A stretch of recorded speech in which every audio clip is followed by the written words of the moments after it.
Establish کیا کہ یا تو وہ قرآن و حدیث سے ثابت ہو, وحی سے ثابت ہو, جو بھی علم آپ کہہ رہے ہیں جس کو, یا یہ کہ وہ سائنٹیفک میتھڈ کے مطابق ہو, تو چلو اس کا کوئی کنیکشن ہو, ٹھیک کنیکشن ہو. بالکل. تیسرا ہم نے یہ اسٹیبلش کیا کہ یہ جادو بھی ہو سکتا ہے ڈپینڈنگ اپون وہ عامل. دیکھیں غیر مرئی چیزیں, میں ایک بات پھر دوبارہ دہراتے ہوئے میں ایک بات واضح کر دوں, غیر مرئی چیزوں کے ساتھ جو کنیکشن ہے وہ ہوتا ہے. صحیح. اس کو یا سائنس بتائے یا شریعت بتائے. بالکل ٹھیک. مثال کے طور پر قرآن کہتا ہے ومن اعرض عن ذکری فإن له معیشۃ ضنکا. صحیح. جو ہماری یاد سے منہ پھیرتا ہے نا, ہم اس کی معیشت تنگ کر دیتے ہیں. صحیح بات. اب یاد سے منہ پھیرنے کا معیشت کے تنگ ہونے کے ساتھ کوئی کنیکشن, یہ دنیا کا کوئی علم اس کو ثابت نہیں کر سکتا کہ یاد کو آپ کسی یاد سے منہ پھیرتے ہیں, اللہ کی یاد سے منہ پھیرتے ہیں تو معیشت کیسے تنگ ہو جاتی ہے. صحیح. اس کا کوئی کنیکشن نہیں ہے, یہ غیر مرئی نتیجہ ہے. لیکن یہ نتیجہ چونکہ شریعت نے ہمیں بتا دیا ہے, قرآن نے بتا دیا ہے, لہٰذا اس کے اوپر ہمیں ایمان رکھنا ہے. جی. اسی طرح میں یہ عرض کرتا ہوں کہ یا شریعت ہمیں بتا دے, بالکل ٹھیک, اور یا ہمیں سائنس ثابت کر دے, تو ہم اس علم کے جائز ناجائز کی بحث الگ ہے, اس کے وجود سے کم از کم ہم انکار نہیں کر سکتے کہ وہ اس کسی وجہ سے وہ ثابت ہو. لیکن یہ جو ایسٹرولوجی ہو یا نیومرولوجی ہو یا جس طرح کے بھی قیافہ شناسی کے جتنے بھی علوم ہیں, یہ علوم دراصل بنیاد رکھتے ہیں تجربے کے اوپر. بالکل ٹھیک. اور تجربے کی بنیاد پر لوگوں نے کتابیں لکھنی ہیں, اور کتابیں لکھنی ہیں. مثال کے طور پر علم الاعداد ہے, تو علم الاعداد میں آپ کو معلوم ہوگا کہ وہ کمیوٹ کرتے جاتے ہیں, اعداد کو ایڈ کرتے جاتے ہیں, اور بالآخر آخر پہ ایک سنگل عدد بچتا ہے. تو آپ کا نام ہے, میرا نام ہے, اس کے سارے اعداد نکال لیں گے اور آخر پہ ایک سنگل عدد. اچھا, 1 سے لے کر 9 تک اعداد بچتے ہیں. اچھا, 1 سے 9 تک انہوں نے اس کی خصوصیات پہلے سے ڈیفائن کی ہوئی ہیں.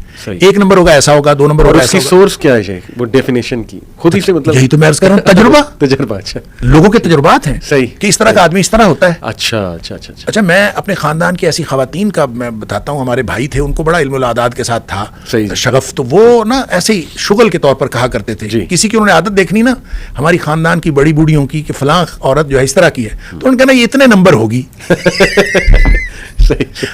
ایسے کہہ دینا. اچھا, وہ بعض اوقات ہوتی ہے اور بعض اوقات نہیں ہوتی, یعنی یہ ہونا اس کا یقینی تو نہیں ہے. تو یہ بعض اوقات درست ہوتا ہے, بعض اوقات درست نہیں ہوتا. لہذا میں یہ عرض کرتا ہوں کہ یہ تجربہ ہے, اور لوگوں نے اس تجربے کی بنیاد پر عدد, آپ نے کہا کہ یہ عدد ہے یا اس کی کوئی بنیاد ہے, عدد کی بنیاد واقعتاً ہے.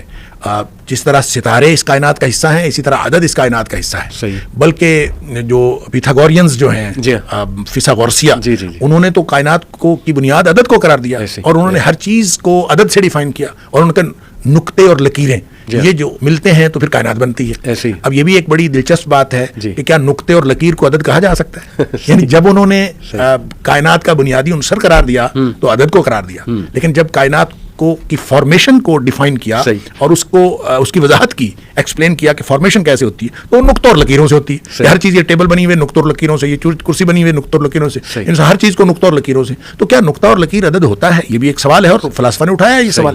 لہذا کہنے کی بات یہ ہے کہ ہر ایک کا, جس طرح لوگوں نے کہا کہ کائنات کی بنیاد آگ ہے, کائنات کی بنیاد عدد ہے, کائنات کی بنیاد مٹی ہے, کائنات کی بنیاد پانی ہے, یہ مختلف فلسافیکل تھیوریز موجود ہیں, اور ان کو ثابت بھی کیا جا سکتا ہے اور ثابت نہیں بھی کیا جا سکتا. ہر ایک کے اپنے اپنے دلائل ہیں. لہٰذا آپ جب اس کا حتمی نتیجہ نکالتے ہیں تو حتمی نتیجے کے طور پر ان کو وہ علم قرار نہیں دیا جا سکتا جس کو ہم علم یقینی کہتے ہیں. لہٰذا اس بنیاد پر اس کے اوپر یقین نہیں کیا جا سکتا. اور یہ تو واضح طور پہ ہم کہہ سکتے ہیں نا کہ علم غیب جاننا یہ حرام ہے, مطلب اس کی ضرورت بھی نہیں ہے, اور اس پہ اسلام نے مطلب وہ بھی لگایا ہوا ہے, بین لگایا ہوا ہے. یہ بالکل واضح ہے قرآن و حدیث. اصل میں نا اس کی وجہ ہے, جب آپ علم غیب جاننے کی کوشش کرتے ہیں نا, تو بنیادی طور پر آپ اللہ تعالیٰ کے اس ڈومین کے اندر انٹر ہونے کی کوشش کرتے ہیں. صحیح. جو ڈومین اللہ کی ہے, جو مخلوق کی ڈومین نہیں ہے. ٹھیک ہے, اللہ تعالیٰ نے قرآن میں فرمایا کہ لا یعلم من فی السماوات والارض الغیب الا اللہ, اللہ کے علاوہ زمین و آسمان کا غیب کوئی نہیں جانتا. جب کوئی نہیں جانتا, اور عالم الغیب والشہادہ تو قرآن میں کئی دفعہ آیا نا کہ وہ غیب کا اور حاضر کا سب کے جاننے والا اللہ ہے. لیکن یہاں یہ فرما دیا کہ کوئی جان سکتا ہی نہیں.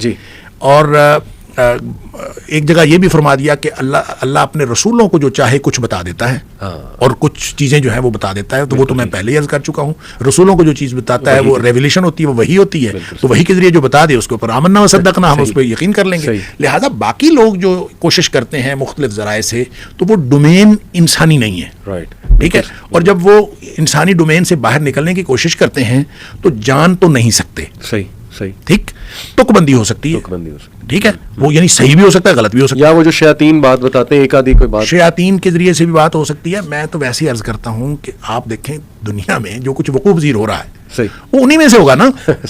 تو آپ ان میں سے کوئی ایک بات بتا دیں اور 10 لوگوں کو آپ بتائیں گے تو جھوٹ ہوگی, ایک کو بتائیں گے سچ ہوگی. میں آپ کو اپنا تجربہ بتاتا ہوں. جی, میں ایف ایس سی میں پڑھتا تھا, تو ہمارے گاؤں میں ایک پامسٹ آیا. اچھا. تو اس نے آ کے لوگوں کے, لاہور سے پامسٹ آیا گاؤں میں, تو اس نے لوگوں کے ہاتھ دیکھنے شروع کر دیے. تو جناب ہمارے تو گھر میں رش لگ گیا.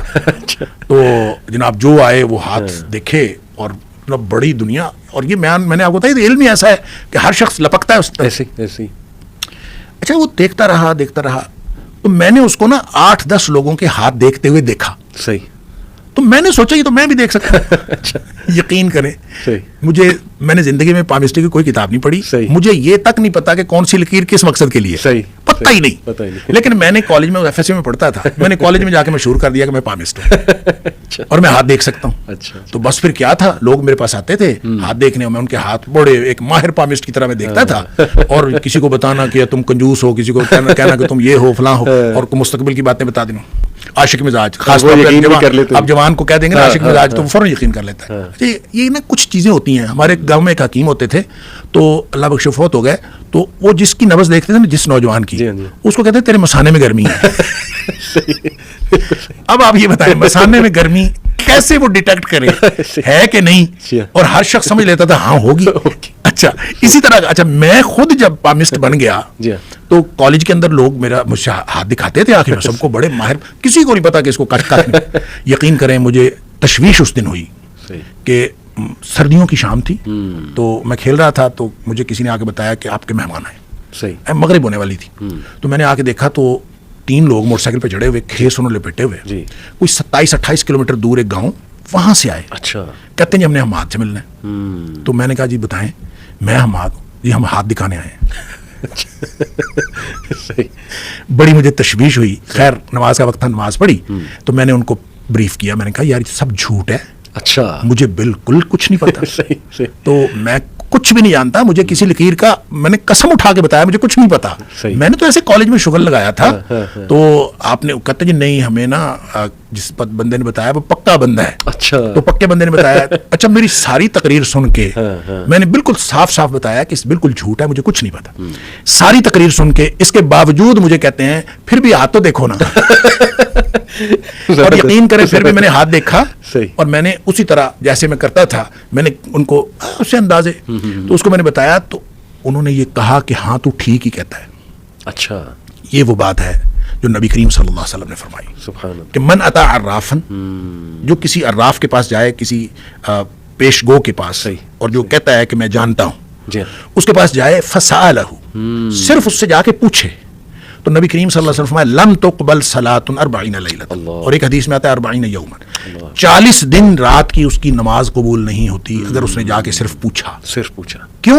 یہ ڈومین انسان کی نہیں ہے. صحیح. آپ ایک اس ڈومین کے اندر انٹر ہونے کی کوشش کر رہے ہیں جو اللہ کی ڈومین ہے. آپ کو کیا مسئلہ ہے؟ بالکل آپ اپنی ڈومین میں رہیں. آپ نے فسالہ, آپ نے جا کے پوچھا, تو اس کا مطلب آپ نے اس کے اوپر یقین کیا نا. صحیح. دوسری حدیث کے اندر آتا ہے جو آپ نے اشارہ کیا کہ نبی کریم صلی اللہ علیہ وسلم من اتا عرافن او کاہنا, جو عراف یا کاہن کے پاس آیا, فسالہ, پھر اس سے پوچھا, وصدقہ, اور اس کو یہ کہہ دیا ہاں تو نے ٹھیک کہا ہے, اللہ یہ کہہ دیا, تو فرمایا کہ فقد کفر بما انزل علی محمد صلی اللہ علیہ وسلم, اس نے کفر کیا اس چیز کے ساتھ جو نبی کریم صلی اللہ علیہ وسلم پر نازل ہوئی. اب نبی پاک صلی اللہ علیہ وسلم پر نازل ہونے والی جو شریعت ہے, جو قرآن ہے, اس کے ساتھ کفر اس کو اس لیے قرار دیا ہے کہ یہ ڈومین انسان کی نہیں ہے, یہ اس میں سے نکلنے کی کیوں کوشش کرتا ہے.